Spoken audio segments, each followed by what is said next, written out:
What's good, y'all? So in today's video, I'm going to be showing you how I create a simple long sleeve jersey, which is a staple for the upcoming spring, in just a few simple steps. Using Procreate for iPad and my mockups and brushes for Procreate as well. I'll be sure to link everything in the description below if you guys are interested in those. But today's concept is about locking in some key design basics, while of course giving you full creative freedom to flip it, take it wherever you want to for any of your creative projects. I really hope you guys can learn something from this, so be sure to follow along and let's jump right into it. Alright, so first things first, what we want to do is go ahead and set up our canvas, and today's canvas that we're going to be working on is going to be 4,000 pixels by 4,000 pixels at 300 dpi, and we're just going to press this check button. And now the first thing that we want to do is go ahead and set up our canvas for the designs and concepts that we're going to be working on today. So in order to do that, let's go up here to our actions menu, and then we're going to go to canvas.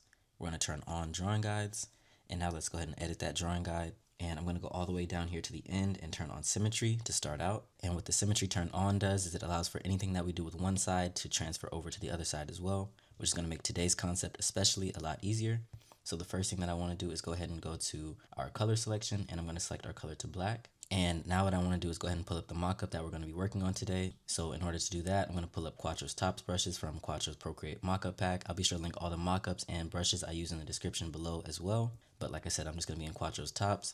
And I'm going to scroll down here somewhere near the middle, and I'm going to find the sweater front brush. And then from there, what I could do is tap that down one time on our screen, and it should appear just like that. Now what I want to do is zoom into this blue and green dot here at the top. And I'm just going to align that to the center line that we had just created, that symmetry line. And once it's lined up like that, what we could do is go ahead and expand this out to size. This will just make our process a lot easier going forward. What I want to do is go ahead and rename this layer, and let's just call this our outline. Now that we have our outline, we're going to duplicate it, and let's lock this top outline down. So now that we have two outlines, one locked and one unlocked, I'm going to go ahead and add in another layer. So now what I want to do on this new layer is select the color that we're going to be working with for our base today. And I'm thinking of working with like a deep cherry kind of reddish color, probably somewhere in this area I think could be cool. And we're just going to take that and drag that right onto our screen. And once we have our color layer, let's go ahead and drag this all the way to the bottom. And now that that's at the bottom of our layer stack, what we could do is go ahead and merge our outline and this color together. So that's just going to be a pinch together until they become one singular layer. And then obviously we want to make sure that we're only working on our mockup and not our background as well. So what we need to do is separate our mockup from our background. So in order to do that, we're going to go here to our selection menu.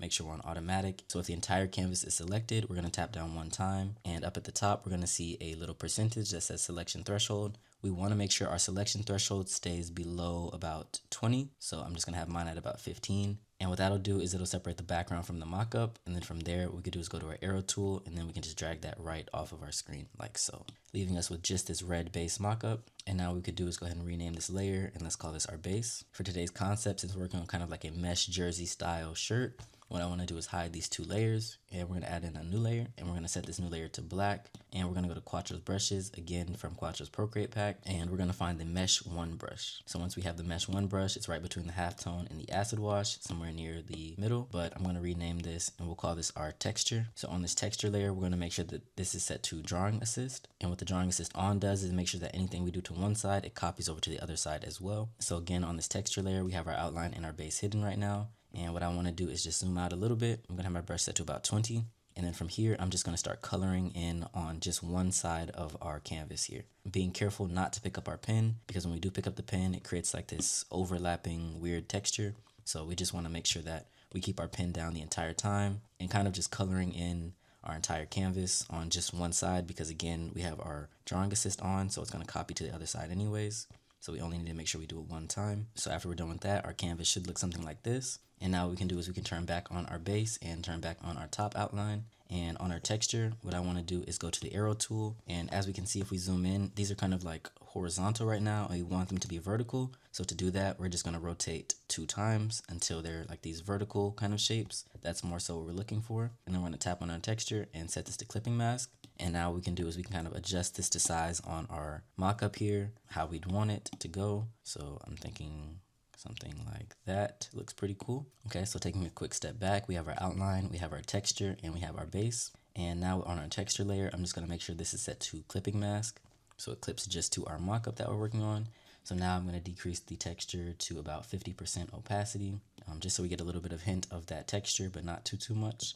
I think I'm also going to brighten up this base a little bit and move that to about right there. I think that looks nice. So that's just going to be a drag and drop of a new color. So now that we have that, I'm going to go to our texture layer, and I'm just going to erase a couple of these little areas. So kind of on the ribbing here, on our sleeve area, And then also on this bottom area down here near the end. And I'm going to make sure I erase the collar as well, just so we can clearly see the difference between our mesh base and our ribbing here. So now that we have our texture and our base kind of set, what I want to do is add in a new layer. And on this new layer, we're going to add in some text. So I'm going to add text, and I'm just going to edit the style. And the font that I want to use today is going to be called Freshman. I'll also be sure to link this in the description below if you guys want to use the same font. I'm going to change our color to like a light orange peach, somewhere in there. And I'm going to now edit this, make sure we can put in what we want to put. So I'm going to edit the style, pull up our keyboard, and I'm just going to type out 32, and that'll be our number for today. And we're going to expand this to size. And again, this green and blue dot will always kind of let you know where the center of any design you're working on is. So that'll help you keep everything nice and centered. I'm going to drop this down in size a little bit.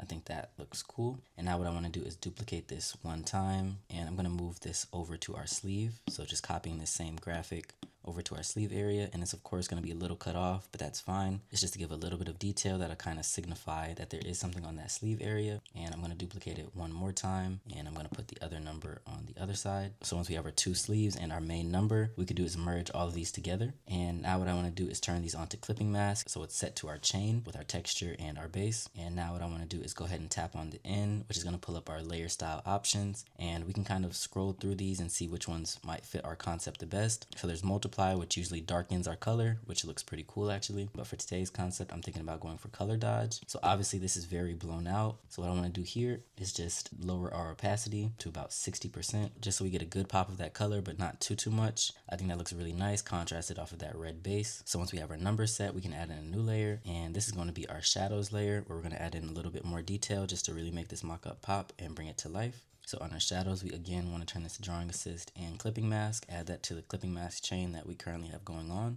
And on our shadows layer, let's go ahead and set our color to black. So in the basic Procreate library, there's going to be an airbrushing section, and I'm just going to pull up the soft brush right at the top, and I'm going to drop my size to about 7. And then with the shadows, what I like to do is usually start right off of this black outline of the template of the mockup and just kind of start tracing really lightly around that outline. And that kind of signifies where a lot of these shadows would fall on a realistic garment. So just very lightly shading in. Also make sure we get some on this base and body here. And I usually like to lay all my shadows pretty thick, pretty dark, pretty heavy at first, just to really get an idea about where these shadows are going to be at, because you can always go back and erase or lower the opacity a little bit later. So what I'm going to do now is just lower that a little bit so we can kind of see what we're working with.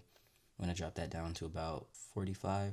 And I'm just going to color in really lightly on our base here, just getting in a good bit of texture. And also making sure we get inside this collar area as well. So when we're done, we should have something like this. Now what I want to do is add in one more layer. Again, clipping mask and drawing assist. And let's just rename this our highlights layer, because these are going to be some highlights that really make these shadows pop and make our garment look a little bit more realistic as well. On our highlights, we're going to go back to that base red color that we started with, and we're just going to pull it slightly to the white until it turns almost like a pinkish color. And then I'm going to drop my size down on that soft airbrush to about 3. And now I'm going to go up here to our shoulder area and just lightly start coloring in some of this. And if we take a step back, that really adds a good pop of contrast. So I'm going to carry that onto our sleeve a little bit as well, just very lightly. And I also want to add a little bit of that to the base of our mock-up as well. So just anywhere where the mock-up could catch a little bit of light, we want to go ahead and make sure we emphasize that. So even on the sleeve area some, and then we can do a little bit on our mock-up here as well. So once we add in some highlights, it should look something like that. So I'm going to go back through our layers really quick. We have that top outline. We have some highlights. We also have our shadows. We have our 32 designs, of course. And we also have that mesh texture that we created a little bit earlier.